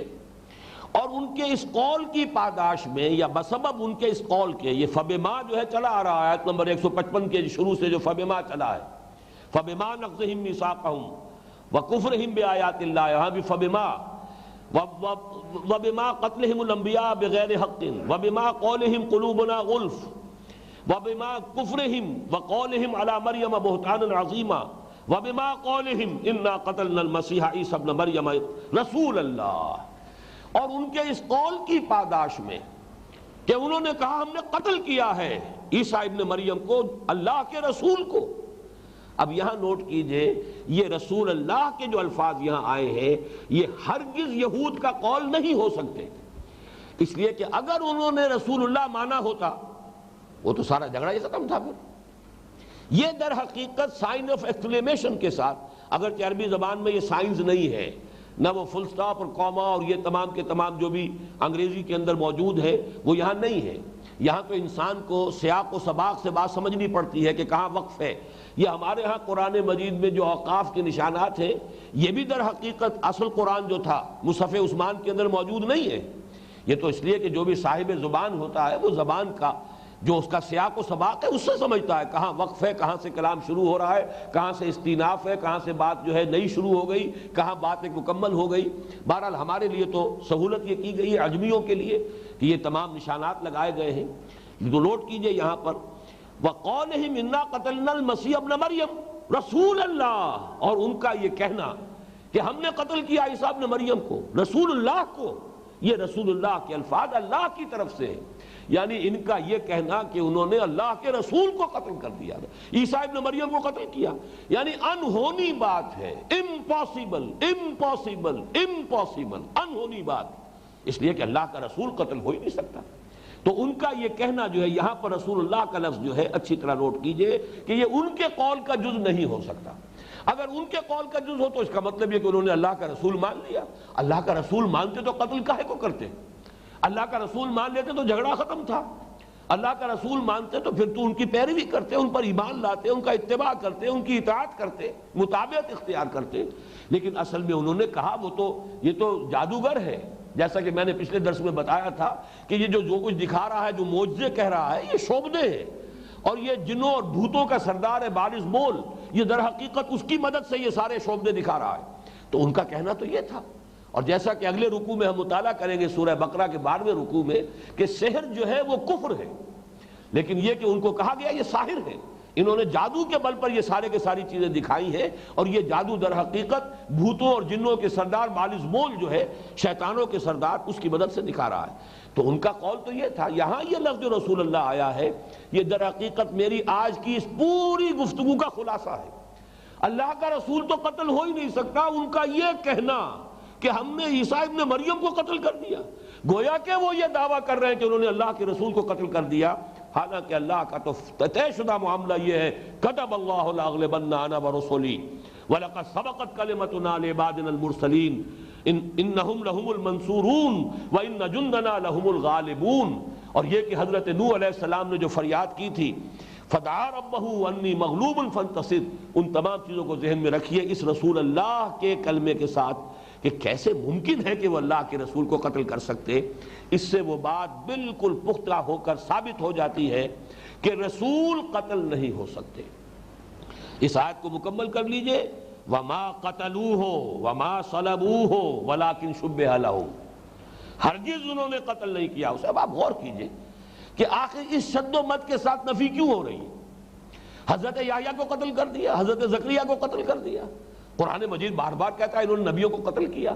تو اس حوالے سے قتل انبیاء تو کوئی ایسی بڑی بات نہیں ہے، کوئی انوکھی بات نہیں ہے، کوئی انہونی بات نہیں ہے، لیکن یہ سارا شد و مد در حقیقت اسی اعتبار سے ہے کہ حضرت مسیح نبی نہیں تھے، صرف رسول تھے۔ رسول قتل نہیں ہو سکتا۔ رسولاً الی بنی اسرائیل بمقابلہ حضرت یحییٰ، دونوں کنٹمپریریز ہیں، ہم عصر ہیں، دونوں کا ذکر سورہ مریم میں بھی ایک ساتھ آ رہا ہے، سورہ آل عمران میں بھی ایک ساتھ آ رہا ہے، لیکن حضرت یحییٰ کا تذکرہ ختم ہو جاتا ہے وہ نبی من الصالحین پر، اور حضرت عیسیٰ علیہ السلام کا تذکرہ آتا ہے رسولاً الی بنی اسرائیل تک۔ تو فرمایا وما قتلوہ وما صلبوہ ولکن شبہ لہم، نہ انہوں نے اسے قتل کیا نہ صلیب دی، بلکہ ان کے لیے ایک مشابہت پیدا کر دی گئی، ایک شبہ اور یوں سمجھیے صورت بنا دی گئی۔ شبہ لہم یہ تشبیہ سے ہوگا، باب تفعیل میں شباہت جسے ہم کہتے ہیں، شباہت دے دینا، اور یہ بات میں نے بار عرض کی ہے، آج چونکہ یہ آیت آ گئی ہے زیر گفتگو تو میں عرض کر دوں مفسرین جو ہے اس معاملے میں ایک بڑے اشکال میں مبتلا رہے کہ ہوا کیا، یہ قرآن مجید سے معلوم نہیں ہوتا، کیسے شبہ میں ڈالا گیا، کس مرحلے پر انہیں بچایا گیا۔ آیا سولی چڑھے یا نہیں چڑھے؟ قرآن کہتا ہے وما صلبوہ، ان کو سولی دی ہی نہیں گئی، تو یہ کیسے ہوا؟ کون سولی چڑھا؟ اس لیے کہ کہا تو ہے، تاریخ تو ثابت کر رہی ہے سولی چڑھا، اور سولی ہی پھر ان کے مذہب کی جو ہے سب سے بڑی علامت بن گئی۔ وہ تو گویا کہ ان کا شعار ہے سب سے بڑا سلیب، سلیبی ہی تو یہ کہلاتے ہیں، سلیبی ہی جنگیں انہوں نے جنگیں جو لڑی مسلمانوں کے خلاف وہ سلیبی جنگیں کہلاتی ہیں۔ تو اس اعتبار سے یہ ایک اشکال رہا ہے در حقیقت، کچھ یعنی ظن اور تخمین اور اندازے سے کچھ فل ان دی گیپ کرنے کی کوشش ہوتی رہی ہے، لیکن یہ اللہ کا شکر ہے، اور یہ بھی گویا کہ قرآن مجید کے اس وعدے کا ایک ظہور ہے، سنوریہم آیاتنا فی الآفاق وفی انفسہم حتی یتبین لہم انہ الحق۔ قرآن مجید کی حقانیت کے لیے اللہ تعالیٰ شواہد اور اس کے لیے انسانوں کو آفاق و انفس کے اندر جیسے نشانیاں دکھاتا رہے گا، ایسے ہی تاریخی اعتبار سے اب ذوالقرنین کون تھا؟ اس صدی میں آ کر جو ہے استخر کی جب یہ ساری کھدائی ہوئی ہے اور ذوالقرنین کا مجسمہ تب نکل آیا جس کے اندر 2 سینگ لگے ہوئے ہیں، اس نے اپنے تاج میں 2 سینگ لگا لیے تھے، اس لیے کہ اس سے پہلے ایران جو ہے کبھی ایک ملک نہیں تھا، پارس اور میڈیا، مادہ یا میڈیا، یہ 2 ملک تھے علیحدہ علیحدہ۔ یہ ایک عظیم شخصیت ایسی ابھری، دونوں ملکوں کو جوڑ دیا، ایک عظیم ملک سلطنت ایران، اور اس کی علامت کے طور پر اپنے تاج میں 2 سینگ لگائے، ذوالقرنین 2 سینگوں والا، اور وہی ہے شخص جس نے کہ پھر حملہ کیا تھا بیبیلونیا پر، اور بیبیلونیا میں اس وقت یہودی جو ہے کیپٹیوٹی میں تھے، حالت اسیری میں تھے، تو حملہ کیا ہے اور بیبیلونینز کو اس نے شکست دی ہے، اور جو دشمن کا دشمن ہوتا ہے وہ دوست ہوتا ہے، تو چونکہ یہودیوں کے ساتھ دشمنی تھی ان بیبیلونینز کی، لہذا یہودیوں کی سرپرستی کی ہے عبدالقرنین نے، اور کہا جاؤ تم اپنے ملک اور یروشلم جا کر دوبارہ آزاد کرو، تب جا کر کہیں ان کا دوبارہ واپسی ہوئی ہے فلسطین میں، لہذا یہودی اسے اپنا بہت بڑا محسن مانتے ہیں۔ یہی وجہ کہ یہودیوں کے سکھانے پر اہل مکہ نے سوال کیا تھا حضور سے ذوالقرنین کون تھا، جس کا کہ پھر سورہ کہف کے اندر تفصیل کے ساتھ ذکر آیا ہے۔ اب یہ ظاہر بات ہے کہ یہ حقائق ہیں جو منکشف ہو رہے ہیں، اور اس کی تمام جو مہمات تھی اب قرآن مجید کے بیان کے مطابق، حالانکہ اس سے پہلے تاریخ جو ہے ان کے تذکرے میں اس طریقے کی باتیں موجود نہیں تھی، اب خدائیاں ہو کر اور وہ حقائق جو ہے وہ منظر عام پر آ رہے ہیں۔ اسی طرح کا معاملہ یہ ہے کہ انجیل برنباس نے بات کھول دی ہے کہ حضرت مسیح علیہ السلام کو تو عین اس وقت، کیونکہ یہ مسئلہ آ گیا گفتگو میں تمہیں عرض کر دیتا ہوں، تفصیل اس کی یہ ہے کہ جب حضرت مسیح علیہ السلام کے خلاف یہودیوں کی عدالت نے قتل کا فتویٰ صادر کر دیا، واجب القتل ہے، حضرت مسیح روپوش ہو گئے، چنانچہ وہ کبھی کہیں وہ گھومتے بھی رہتے تھے روپوشی کی حالت میں۔ ایک وقت میں وہ ایک باغ میں روپوش تھے، اور باغ میں جیسا کہ ہوا کرتا ہے کوئی کوٹڑی تھی جس میں کوئی آلات رکھے ہوئے ہیں، کوئی کھرپیاں ہیں، کوئی اور ہے، کوئی اس طرح کی چیزیں عام طور پر جیسے رکھے ہوتے ہیں باغات کے اندر آلات، تو اس طرح کی کوٹڑی کے اندر وہ وہاں تھے۔ وہاں انہوں نے شام کو جو لاسٹ سپر ہے اپنے تمام 12 حواریین کے ساتھ کھانا کھایا آخری، اور پھر یہ انہوں نے کہا کہ اب یہ رات بڑی اہم ہے، سب کے سب لوگ عبادت کرو، میں بھی عبادت کروں گا۔ خود اس کوٹڑی کے اندر چلے گئے کہ میں یکسو ہو کر، جیسے کہ حالت اعتکاف ہوتا ہے، مجھے وہاں عبادت کرنی ہے، تم یہاں باہر باغ کے اندر جو ہے کھلے میدان میں عبادت کرو۔ ہوا یہ کہ وہ جو حواریین تھے وہ سو گئے، ان میں سے ایک تھا جو بے ایمان ہو چکا تھا، یہودا اسکریوتی، یوڈاس اسکریوٹ، اس نے یہ دل میں ارادہ کر لیا تھا، اس لیے کہ 30 اشرفیوں کا اعلان ہو چکا تھا، 30 پیسز آف گولڈ، کہ جو شخص بھی عیسیٰ کو گرفتار کرائے گا 30 اشرفیاں انعام ملے گا۔ لہذا اس کا دل بے ایمان تھا، اس نے دیکھا باقی سب سو گئے، وہاں سے کھسک کر گیا ہے، اور جا کر اس نے رات کو کہا ہے کہ میں اس وقت گرفتار کرا سکتا ہوں، آدمی دیجئے ساتھ تاکہ میں گرفتار کرا لوں۔ وہاں سے وہ جو بھی پیادے کہیے یا سپاہی کہیے ان کو لے کر آیا ہے، اور دروازے کے باہر کھڑا کر کے باغ کے اس نے کہا کہ میں پہلے اندر جاتا ہوں، جس سے میں مخاطب ہوں اور یہ کہوں کہ اے ہمارے آقا، اے ہمارے استاد، وہ اس کو پکڑ لینا، وہ مسیح ہے۔ اس لیے کہ معلوم ہوتا ہے کہ یہ جو سپاہی تھے یا پیادے تھے یہ رومن تھے، اس لیے کہ حکومت رومیوں کی تھی، آٹونومی جو ہے مذہبی آزادی رومیوں نے یہودیوں کو دے رکھی تھی۔ عدالت سے جو قتل کا فتویٰ صادر ہوا ہے وہ یہودیوں کی عدالت تھی، ان کے علماء اور رہبان اور ان کے مفتی اور قاضیوں کی، لیکن بالفعل جو ہے پھانسی دینا یا صلیب چڑھانا، ایگزیکیوشن جو ہے وہ ان کے اختیار میں نہیں تھی۔ وہ رومی جو ان کا وہاں کا جو گورنر تھا پائلس پونٹس، اس کے حوالے سے ہونی تھی، تو رومی سپاہی غالباً تھے جو پہچانتے نہیں تھے کہ مسیح کون ہے۔ اس نے کہا جس سے میں کہوں اے میرے استاد اس کو پکڑ لینا، وہی مسیح ہے۔ اب یہ اندر داخل ہوا، اور جیسے ہی حضرت مسیح علیہ السلام کی اس کوٹڑی میں داخل ہوا، عین اس وقت اللہ نے اس کی شکل بدل دی، حضرت مسیح کی شکل بنا دی، اور اسی وقت چھت پھٹی ہے، 4 فرشتے اترے ہیں حضرت مسیح کو لے کر آسمان پر، وہ ان کا جو ہے رفع سماوی ہو گیا۔ یہ گھبرا کر باہر نکلا، اب شکل اس کی بدل چکی، اسے تو معلوم نہیں کہ میری شکل بدل گئی،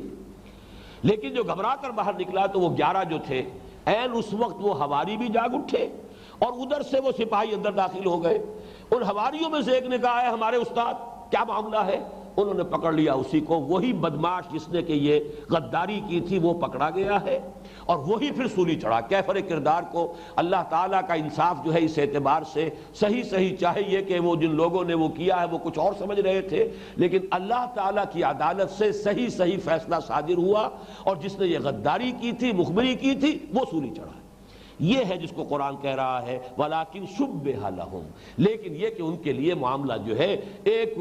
یعنی شبہ والا بنا دیا گیا، یا جس اس میں شبیہ کا لفظ بھی ہم استعمال کرتے ہیں شکل کے لیے، شبیہ بنا دی گئی ان کے لیے، یعنی ان میں سے ایک شخص جو ہے اس کی صورت حضرت مسیح علیہ السلام کی صورت بنا دی گئی، اور وہ ہے کہ جو سولی چڑھا ہے۔ وَإِنَّ الَّذِينَ اخْتَلَفُوا فِيهِ لَفِي شَكٍّ مِّنْهُ مَا لَهُمْ بِهِ مِنْ عِلْمٍ إِلَّا اتِّبَاعَ الظَّنِّ وَمَا قَتَلُوهُ يَقِينًا، اور نہیں قتل کیا انہوں نے اس کو ہرگز، بل رفعہ اللہ الیہ وکان اللہ عزیزا حکیما، بلکہ اللہ تعالیٰ نے انہیں اٹھا لیا اپنی جانب، اور یقیناً اللہ تعالیٰ عزیز ہے، حکیم ہے، زبردست ہے، کمال حکمت والا ہے۔ اب یہ میرے نزدیک آخری اور قطعی بات ہے کہ اس بات کو اگر آپ اس پورے نقشے کے اندر فٹ کریں گے، رسول قتل نہیں ہو سکتا۔ یہ پورا فلسفہ قرآن مجید کا جو ہے وہ ثابت کر رہا ہے، نبی قتل ہو سکتے ہیں۔ دلیل عقلی میں آپ کے سامنے پہلے پیش کر چکا ہوں کہ اصل میں رسول جب اپوائنٹمنٹ لیٹر لے کر آیا ہے وہ گویا کہ سفیر کی حیثیت رکھتا ہے اللہ کی، جبکہ نبی ایک عام ولی اللہ کے مانند ہے، ایک نیک انسان ہے، خدا رسیدہ انسان ہے، موحد انسان ہے، نیکی کی دعوت بھی دے رہا ہے، تلقین بھی کر رہا ہے، تبلیغ بھی کر رہا ہے جیسے اولیاء اللہ کرتے ہیں۔ ہاں ان پر وحی بھی آتی ہے، یہ آتی تھی کہیے، بلکہ اب تو وہ سلسلہ ختم ہوا محمد الرسول اللہ صلی اللہ علیہ وسلم پر ختم نبوت کے بعد۔ اب جو بات میں عرض کر رہا تھا ان آیات کے حوالے سے اسے نوٹ کیجئے کہ جن 2 آیات سے یہ اشتباہ پیدا ہوتا ہے اس میں بھی لفظی طور پر ذرا سا اگر اس میں تدبر کیا جائے،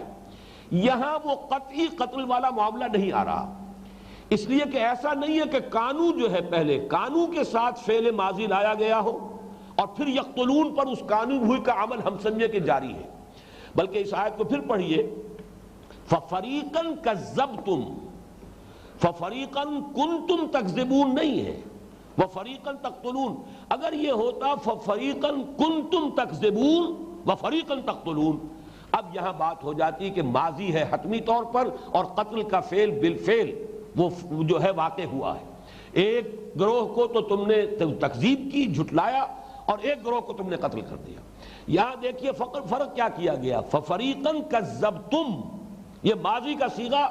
ماضی ہی کی شکل میں آیا ہے، وَفَرِيقًا تَقْتُلُونَ، ایک گروہ کو کی تو تم نے تکذیب کی اور ایک گروہ کی تم کو قتل کرنے کی، اگر یہاں پر ہم یہ ترجمہ یا ترجمانی کریں کہ قتل کرنے کی کوشش کرتے رہے،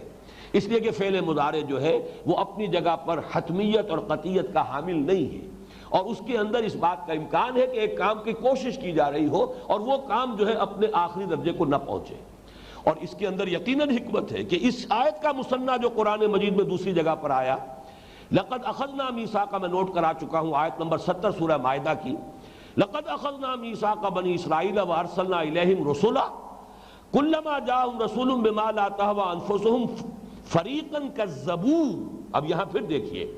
کانو یکذبون نہیں ہے، اگر فریقا کانو یکذبون و فریقا یقتلون تو یہاں پر یقتلون پر بھی کانو کا عمل سمجھا جاتا اور پھر وہ فعل ماضی بن جاتا۔ یہاں پر یہ ہے فریقا کذبوا، تو ایک گروہ کی انہوں نے تکذیب کی، وہ فریقا یقتلون، اور ایک گروہ کو وہ قتل کرتے رہے یا قتل کرنے کی کوشش کرتے رہے۔